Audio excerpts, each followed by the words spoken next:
Hello दोस्तों, मैं आकाश का स्वागत करता हूँ आप सभी को और एक कमाल का फ्रेश वीडियो में। एकदम मुस्कुराहट के साथ शुरू करते हैं आज का क्लास। यहाँ पे ये जो टॉपिक है मेरे साथ मेरे से बहुत रिलेटेबल टॉपिक है। ये जो टॉपिक है how to start class 11th study. अभी आपका 10th का बोर्ड एग्जाम मे भी कैंसिल हो गया होगा क्योंकि फ्रेश वीडियो है 2021 के लिए। तो अगर आपका 10th बोर्ड एग्जाम अभी कैंसिल हो गया है, बहुत ज़्यादा चांसेस है आपके स्कूल लेवल पे कुछ छोटा मोटा टेस्ट हो जाएगा, फिर आप पास हो जाएंगे। अब बात आती है क्लास 11th में आप एडमिशन लेंगे। अब 11th में एडमिशन लेने के बाद आपका ऑप्शन रहता है, मतलब जब एडमिशन लेंगे तभी आपके पास 3 ऑप्शन रहेगा। क्या ऑप्शंस?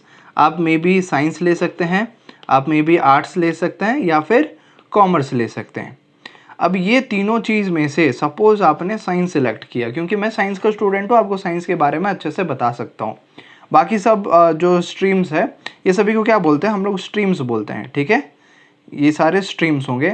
जब आप आगे जाएंगे बीटेक सपोज करेंगे, वहाँ पे ही आपका ब्रांच हो जाएगा। अब 11th में एडमिशन हो गया। अब 11th में आपका क्लास 11th में जो भी पढ़ाई होता है ना, क्लास 10th का मान लो 10 गुना होता है टोटल अगर पढ़ाई मिलाओगे तो। आपका आइडियल केस में मान के चलता हूँ, आपका PCM रहेगा, फिजिक्स केमिस्ट्री मैथमेटिक्स। इसके साथ आप बायोलॉजी भी ले रखे हो और उसके साथ आपका इंग्लिश भी सब्जेक्ट है। ये majority of the students all over India follow करते हैं। किसी किसी स्कूल कॉलेजेस में आपका मैथ्स बायो दोनों अलाउ नहीं होता, तो उनको मैथ्स लेना पड़ता है, उसके साथ वो कंप्यूटर साइंस लेते हैं। जो बायो लेते हैं वो लोग IP लेते हैं, ठीक है, या फिर हिंदी भी ले लेते हैं काफ़ी बार। That is not an issue बेटा। जो आपको पढ़ाई का टेक्निक है वो फॉलो कैसे करना है वो मैं आपको बताऊंगा अच्छे से, ठीक है।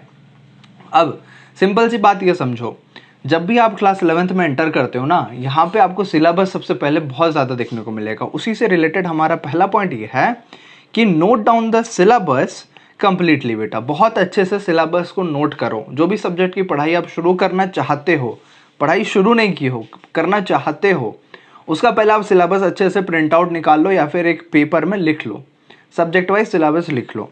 आपको एग्जांपल के साथ बताता हूँ। सपोज आपने मैथ्स का पढ़ाई शुरू किया। अब मैथ्स में क्लास 11 जो NCERT है, CBSE बोर्ड की बात कर रहा हूँ सब्जेक्ट वाइज, अदरवाइज ये सारा जो टिप्स है वो सभी बोर्ड के लिए एप्लीकेबल है, कोई बोर्ड ऐसे स्पेसिफिक नहीं है। तो CBSE बोर्ड में सपोज आपने एडमिशन लिया है, आपका NCERT बुक फॉलो होता है। मैथ्स में आपको 16 चैप्टर्स देखने को मिलेगा, ठीक है। अब ये 16 चैप्टर्स के जो भी सिलेबस है, हर टॉपिक के मतलब हर चैप्टर के जितने भी सब टॉपिक्स हैं, सारे को आप नोट कर लीजिए, एक पेपर में नोट करेंगे।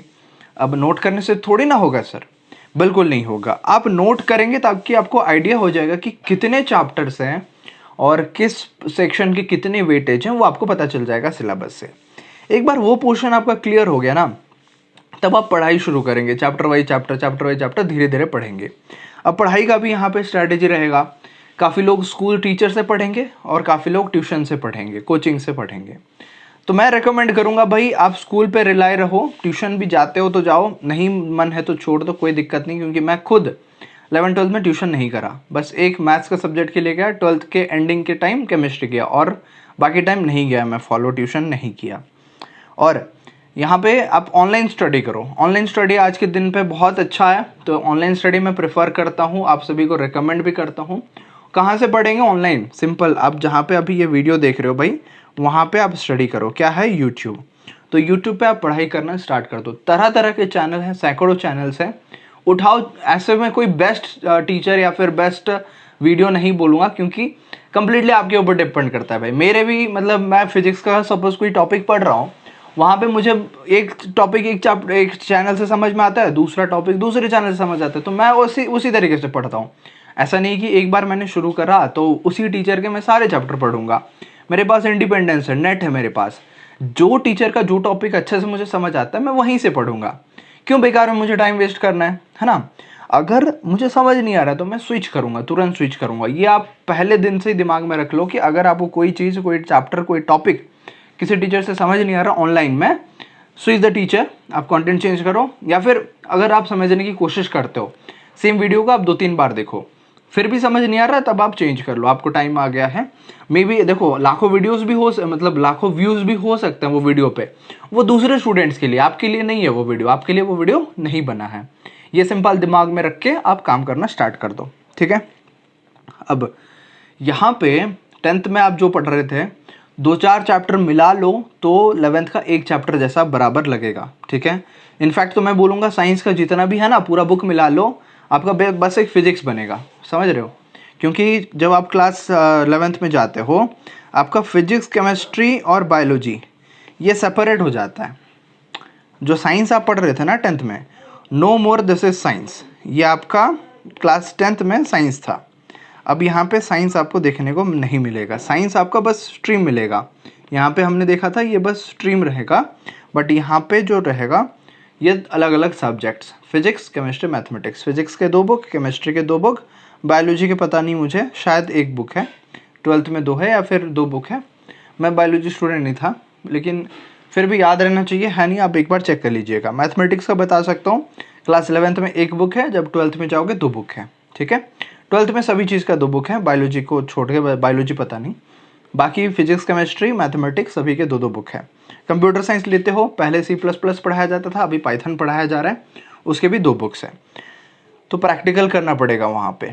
अब बाकी जो लैब कॉन्सेप्ट वो कहाँ से समझोगे, वो आपके टीचर के ऊपर कम्प्लीटली डिपेंड करता है। टीचर आपको जैसे समझाएंगे, जितना प्रैक्टिकल करवाएंगे उतने अच्छे से आपको समझ आ जाएगा। Coming to the second point, syllabus complete करने के लिए आपको मंथली टाइम टेबल बहुत ज़रूरी है।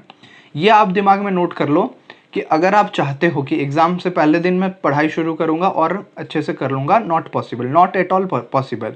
रिजल्ट आपके ख़राब आएंगे।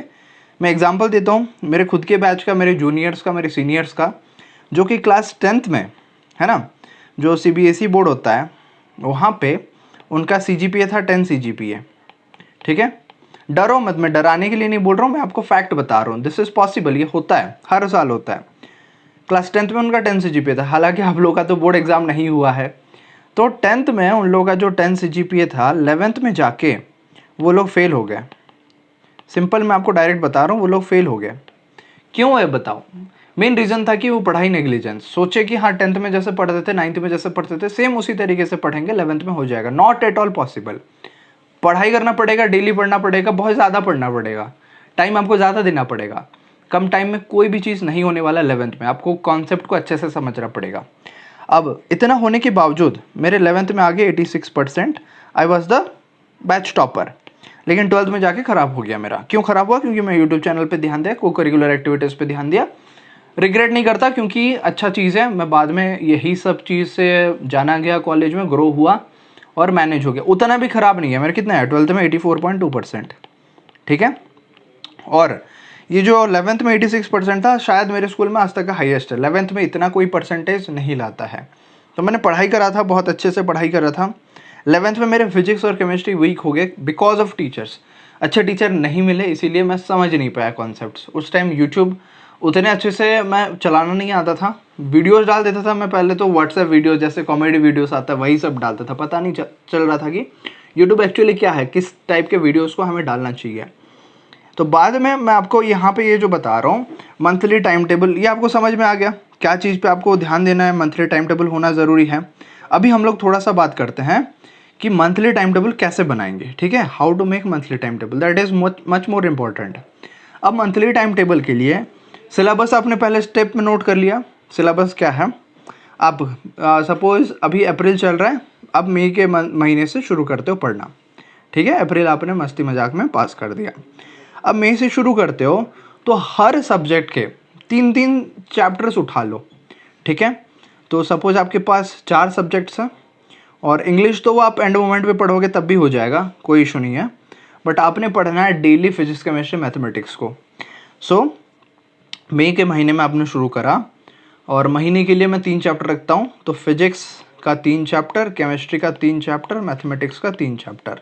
कितने चैप्टर हो गए? 9 चैप्टर्स हो गए। इक्वली टाइम डिवाइड करोगे 30 डेज में से, ठीक है। एक महीने का हम लोग टाइम ले रहे हैं, तो आप वीकली भी निकालो ना। 30/9 अप्रॉक्सीमेटली कितना आ जाएगा? 9 3 जा 27, ठीक है।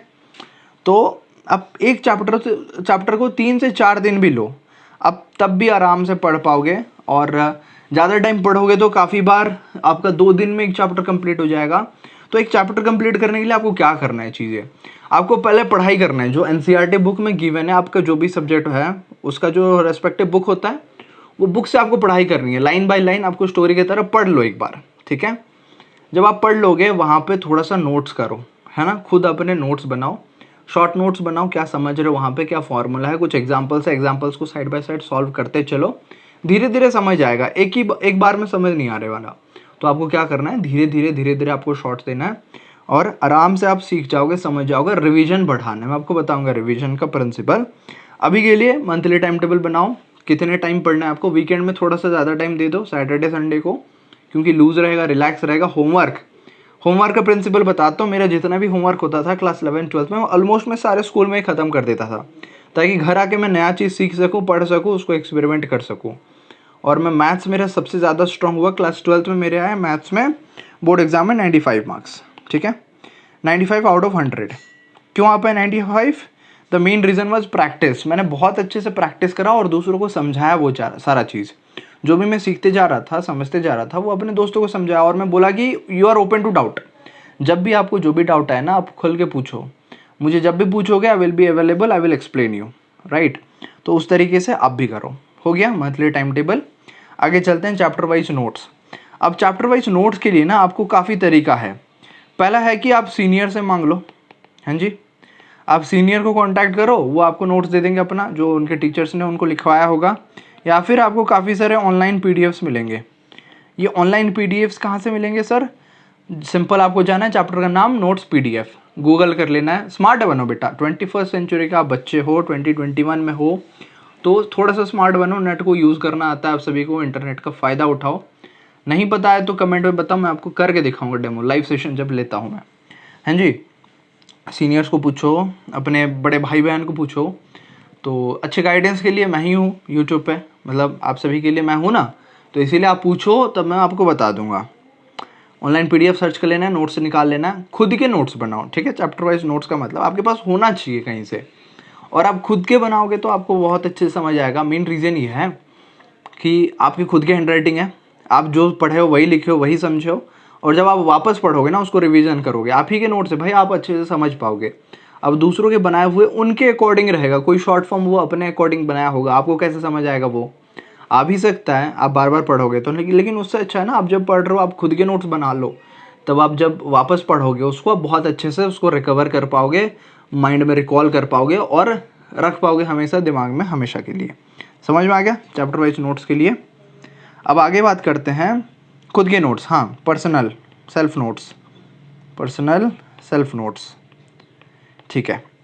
ये चैप्टर नोट्स करो, चैप्टर वाइज करो। जो भी इंपॉर्टेंट फार्मूला होता है मैं रेकमेंड करता हूँ, मैं अपना मतलब मैं हमेशा से ये फॉलो करते आ रहा हूँ। यही रूम था मेरा, और मैं सामने दीवार पे, टेबल पे, बहुत जगह पे मैंने फार्मूला चिपका रखा था। तो ये भी टेक्निक आप फॉलो करना स्टार्ट कर दो। 10th में नहीं करते थे कोई बात नहीं, बहुत कम फार्मूले होते थे, अब यहाँ पे बहुत ज़्यादा फार्मूला है। इसीलिए आपको क्या करना पड़ेगा, फॉर्मूले को एक पेज में लिखो, A4 शीट में लिखो, वो शीट को ना अब दीवार पे चिपका दो, ताकि चैप्टर का नाम लिखा, सब्जेक्ट लिखा और तुरंत फार्मूला लिख लिया शॉर्टली आपके अपने अकॉर्डिंग वाइज।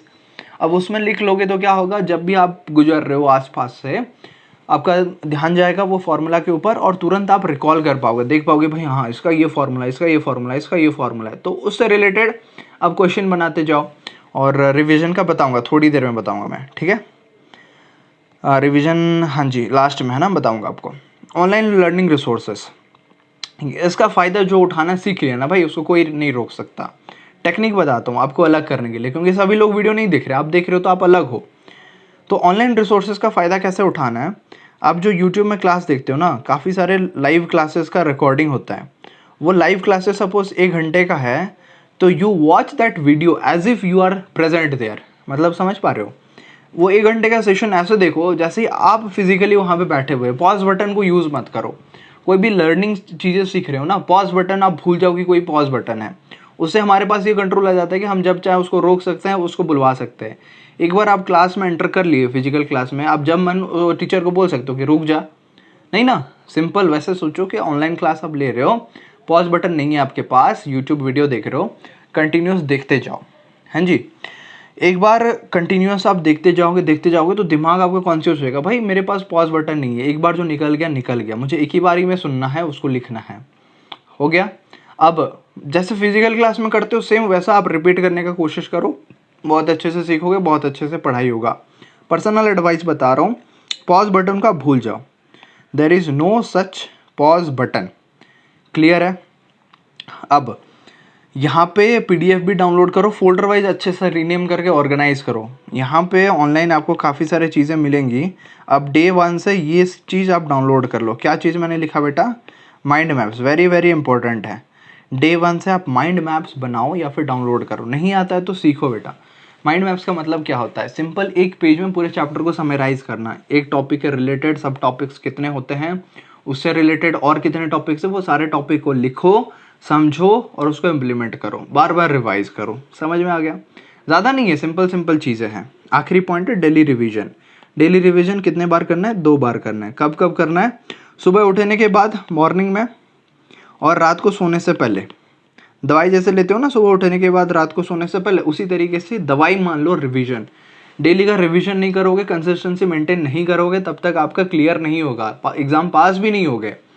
तो चीज़ें आपके दिमाग में बैठना चाहिए। मिनिमम टॉपिक से पास होने के लिए अलग टॉपिक है, आपको बता दूंगा। मिनिमम ये टॉपिक है, इसको पढ़ो, हो जाएगा। लेकिन थोड़ा सा अच्छा करो, परफॉर्म करो, सीखो चीज़ों को, तब अच्छे से कर पाओगे। तो रिवीजन कितने टाइम्स करना है बेटा? 2 बार करना है दिन में, और सुबह करना है उठने के बाद, रात को सोने से पहले। क्या चीज़ को रिवाइज करना है? रिवाइज करने के लिए आप यूज़ कर सकते हो फॉर्मूले को, सारे इंपॉर्टेंट डायग्राम्स को, और अगर आप केमिस्ट्री की बात कर रहे हो तो इंपॉर्टेंट रिएक्शंस को, और फिजिक्स के कर रहे हो तो इंपॉर्टेंट डेरिवेशंस को। तो ये आप कितने देर के लिए करोगे? 1-1 घंटे के लिए करो। सुबह उठने के बाद 1 घंटा रिवीजन, रात को सोने से पहले 1 घंटा रिवीजन। क्रॉस क्वेश्चन आएगा आप सबके तरफ से कि सर क्या हम 1 घंटे में सारे सब्जेक्ट का रिवीजन कर सकते हैं? बिल्कुल कर सकते हो। टेक्निक बताऊं? टेक्निक ये है कि आप सारे के शॉर्ट नोट्स बनाओ, माइंड मैप्स बनाओ, तब देखोगे तुरंत रिकॉल हो जाएगा। शुरुआती में आपको थोड़ा सा दिक्कत होगा, बता दे रहा हूँ मैं। डॉक्टर जैसा प्रिस्क्राइब करता है ना कि आपके हेल्थ के लिए ये दवाई लेना है, शुरुआती में ये साइड इफेक्ट देखने को मिल सकते हैं, उसी तरीके से पढ़ाई का डॉक्टर मान लो मुझे, बिलीव रखो, मैं बता रहा हूँ, इम्प्लीमेंट करो, हो जाएगा, क्योंकि मैं एक्सपीरियंस हूँ इस फील्ड में। तो शुरुआत में दिक्कत होगा। क्या दिक्कत हो सकता है? पेशेंस नहीं आएगा, आप कंसिस्टेंसी हर दिन मेंटेन नहीं कर पाओगे। आप सोचोगे भाई अभी तो बैठे थे पढ़ने के लिए, फिर कितना पढ़ेंगे, आप कल ही रिवीजन की थे सेम चीज़ को, आज रिवीजन कर रहे हैं। बिल्कुल रिवीजन ज़रूरी है। अभी आप रिवीजन नहीं करोगे तो हायर स्टडीज़ में जाओगे तो और दिक्कत हो जाएगा। हायर स्टडीज़ की बाद में बात करेंगे। अभी के लिए आपको बता रहा हूँ, स्कूल लेवल में पढ़ाई कर रहे हो, डेली के 2 रिवीजन मार लेना है आपने। सुबह एक उठने के बाद, रात को एक सोने से पहले। कुछ और नया क्वेरीज होता है कमेंट में बताओ। अभी 11th के लिए इतना फॉलो करो। कुछ अगर दिक्कतें आ रही हैं, वो टॉपिक रिलेटेड आपको वीडियो बना के मैं दे दूंगा। नए हो तो लाइक करो भाई, चैनल को सब्सक्राइब करो, बिल्कुल सब्सक्राइब करो। अच्छे अच्छे आपको कंटेंट मिलेंगे इस चैनल पे, और आप जो बोलोगे उसी पे मैं आपको सॉल्यूशन दे के वीडियो बनाता हूँ। मिलेंगे हम लोग अगले वीडियो में, मुस्कुराहट के साथ जाते हैं। तब तक ऑल द बेस्ट। जय हिंद, वंदे मातरम।